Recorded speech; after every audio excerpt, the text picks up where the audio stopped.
Welcome. This is your own channel, Echoes of Fear, where we bring you creepy stories from Reddit. Today, we will read a captivating tale from Reddit's NoSleep, titled, I am an exorcist. These are my most terrifying experiences, written by the user, a voice from obscurity.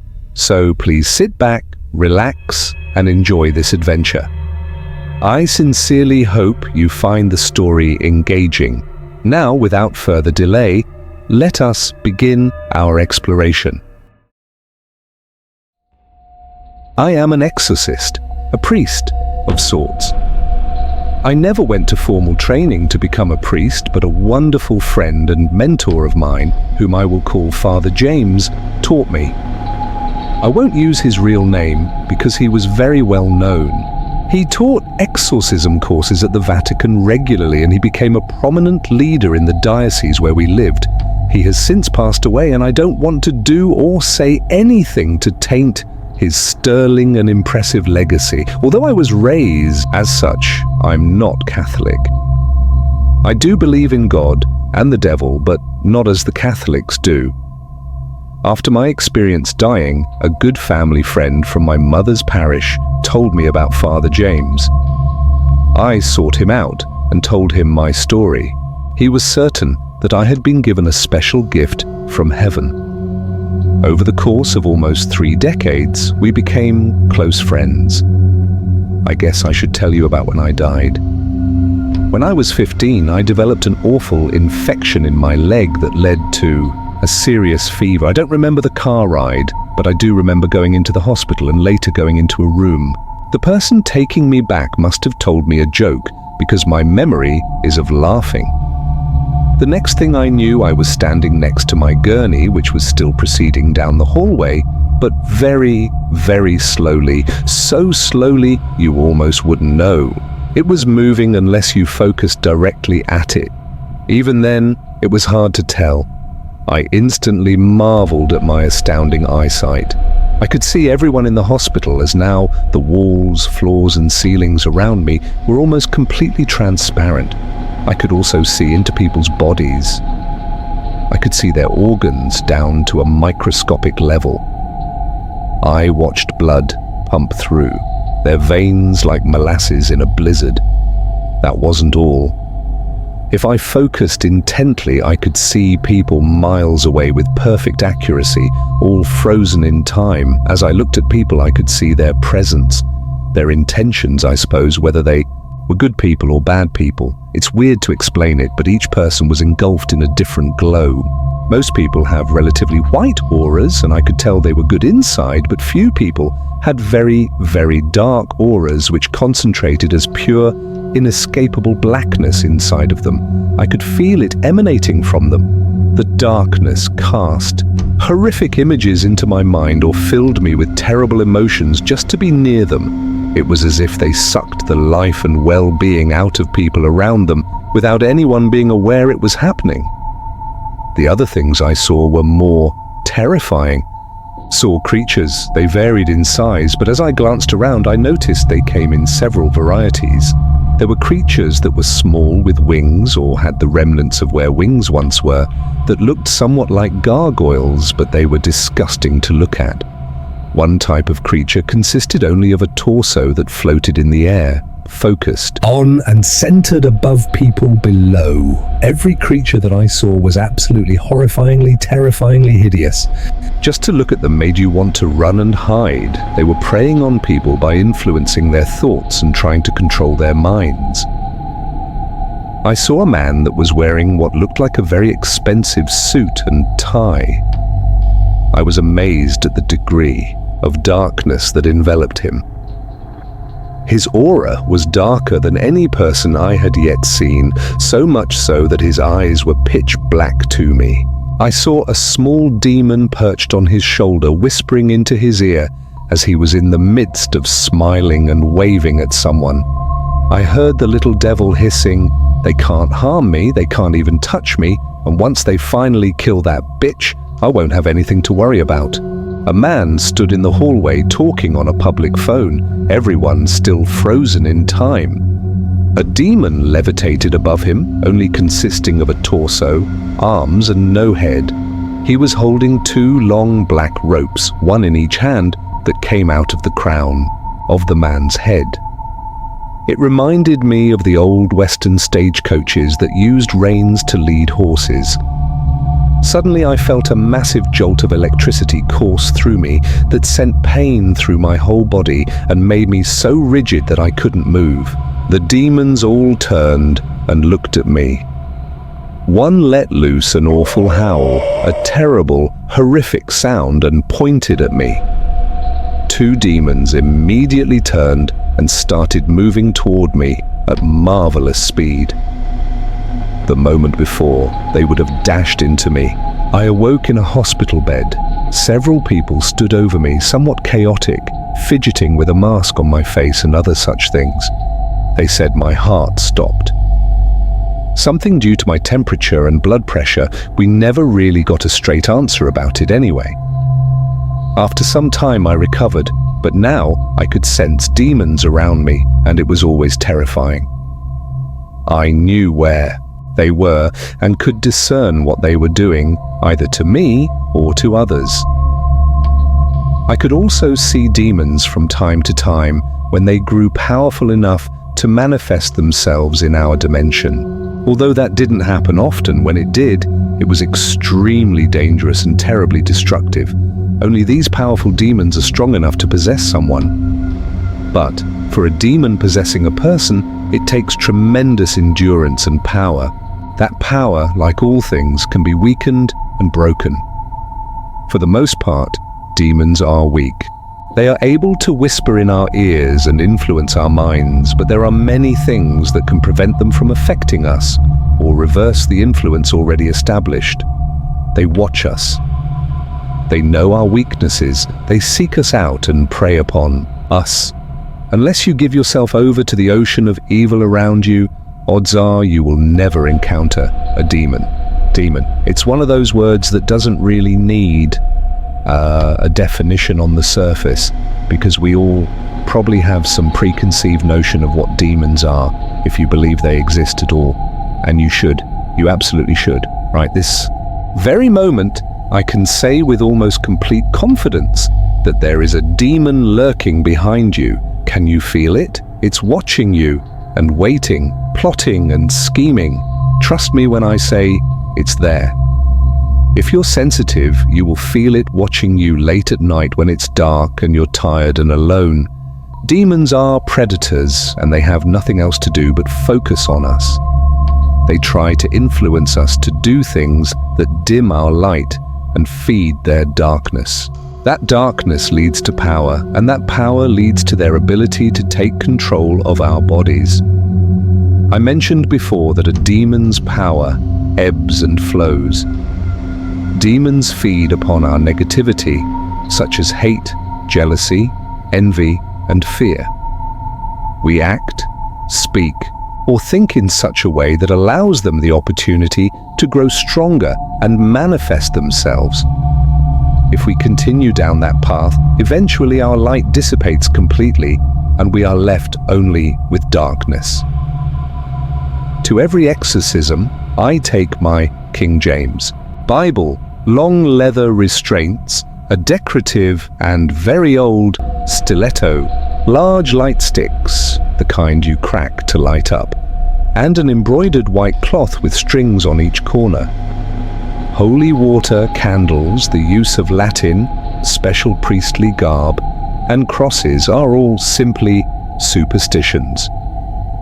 The faith of the exorcist operates in connection with these things, but they alone are irrelevant. The cross, for example, is actually a pagan symbol. My first experience with exorcism shook me to the core.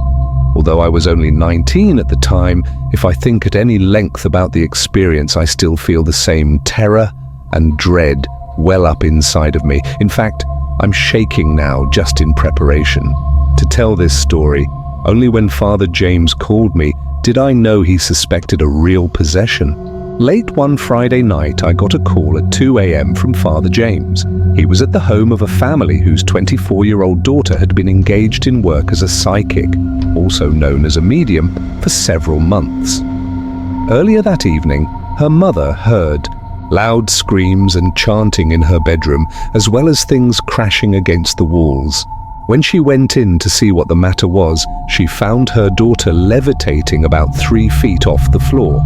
She was upside down, her body arched and stiffened, only making rigid and jerking movements in between, letting loose wild shrieks and manic laughing. "Robert, I'm sorry it's so late, but I have a case here that I need your help with." Father James had some hesitation in his voice. "You think I'm ready?" I stammered back, unsure of what was to come. "Only God knows that, but I would really appreciate having someone at my side." I felt a boost of confidence. "Will you come?" I had already gotten dressed while we were speaking. I'm about to walk out the door. He gave me the address and I took off my old Datsun 720 pickup. It took me about 35 nerve-wracking minutes to get to the home, and by that time, everything had gone wrong. Although I had learned so much over the few years preceding this experience, nothing could really have prepared me. I knocked on the door, but got no answer and could hear nothing going on inside the house.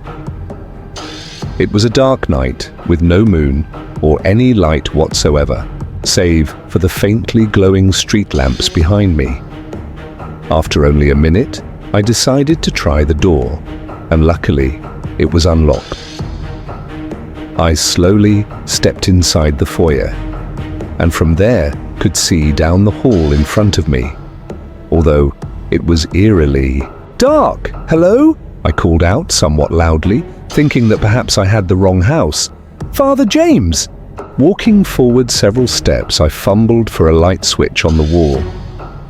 I flicked it on and nothing happened.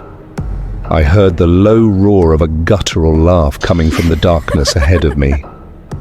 I glanced down the hallway, and while squinting my eyes, I could barely make out a light-colored dress worn by a figure at the end of the hallway. "Mom, I was called by Father Jar..." She cut me off. Father James, Father James." "Ah, yes, Father James, my new friend." Her extremely high-pitched voice rang out like a young child. She shrieked a maniacal cackle that petrified my feet in place. I touched my throat, but it was growing tighter and I couldn't speak. I opened my mouth as if to try and speak again, but nothing came out. The laugh came again. It started at that same high pitch, but dramatically changed to a hoarse, deep sound like a large man. "Father James is none of your concern. I think I will make him mine." The cavernous male voice bellowed out. Without warning, she released an awful wail and flew at me from down the hall, my eyes now more adjusted to the darkness. She moved too fast for me to react, at impressive speed, floating through the air as her feet did not touch the ground. She plowed into me, slamming me backwards into the door with astounding force. I felt a snap in my back just below my right shoulder blade, and my left elbow was on fire with pain. She held me there for a moment, both hands on my chest. "I bet you'd like to lick my tits, wouldn't you? You naughty pervert. I know what you're thinking." She brought her nose only inches from mine and gave me an unnaturally wide grin. In a flash of motion, both of her hands were around my throat, squeezing. I felt the pressure build up behind my eyes and in my eardrums. I grabbed her wrists, but I was like an infant trying to pull away her otherworldly grip. My eyesight was fading quickly without oxygen, and I thought for a moment that I had no choice but to give in to the cold that was creeping up my feet and hands. At what seemed like only moments from losing consciousness, Father James appeared from behind her, placing her in a chokehold. She released my throat and howled in anger, and I slumped down and gasped for breath. My vision was still blurred, and my mind was hazy as I tried to regain my wits about me. I gave several painful coughs while searing pain stabbed into my Adam's apple. Father James struggled with the girl as they fell to the ground. "Robert!" The girl was clawing and pulling at his arms, fresh, deep lacerations oozing blood down his arm onto the girl's clothing. "The table! Get the straps! My case! Her room!" I bolted down the hall. Which one is her room? I barged into the first door on the right and frantically looked around in the dark. "Hurry! I can't!" Father James yelled from the entryway. It was dark and I was so worked up that I couldn't find it. "Robert!" he called again. I could hear the desperation in his voice. My foot kicked something, so I instinctively reached down. The case, I grabbed it and ran back out to the tussle. "Take her feet!" Father James ordered. She kicked and squealed in her high-pitched voice. "Let me go!" She grunted and lashed back and forth and yelled it again. This time it sounded hoarse and violent, deep like a man's voice. Fucking let me go! I finally grabbed her feet, and Father James motioned to the table. "Tie her feet first, then get her arms." I held her ankles together with one arm and pulled a robust leather strap from his bag. I cinched the strap around her feet before bringing it under the table and back up to cinch a second time. I grabbed another strap and was able to tie it around her wrist by forcing her arm straight out. I looped the strap under the table, brought it up to the other side, and tied her other hand. Father James collapsed against the wall, dropped down onto a chair, and breathed heavily. I could now see a large cut on the side of his forehead, and a significant amount of blood smeared down his face, cheek, and collar. The girl struggled in vain. "I will kill you! I will fucking kill you both!" She ranted and banged her body against the table several times before arching her back abnormally high and slamming it again back down. "Put the veil on her," Father James said calmly, now dabbing the blood with a handkerchief. I took the large white cloth from his case. I fastened it around her neck first, then brought the cloth up over her face and down the back of her head, fastening the other side also around her neck. "Oh, you think I can't see you? I can see you. I can see everything. I don't need these eyes. I don't fucking need these eyes. I will gouge them out." She continued to scream and howl and jerk her body to and fro. He motioned for me to sit down and silently mouthed for me to keep quiet. The girl continued her ranting and screaming while we sat there for what seemed like an eternity, saying nothing, just watching her, letting the demon waste his endurance. Slowly she stopped screaming and struggling. She no longer slammed her body down on the table. "She's keeping the lights off." Father James made a gesture toward the unlit light fixture above. "Hand me my bag, would you?" Father James pulled a long glow stick from his bag, cracked it, and shook it alive. He took an antique-looking blade from his bag and made 2 small incisions above both of her collarbones. She moaned and squirmed. "I'm not leaving this one unless I take her with me. She's mine. I made her what she is." The girl's voice sounded dejected and disheartened. He handed me the light, and he turned to the girl.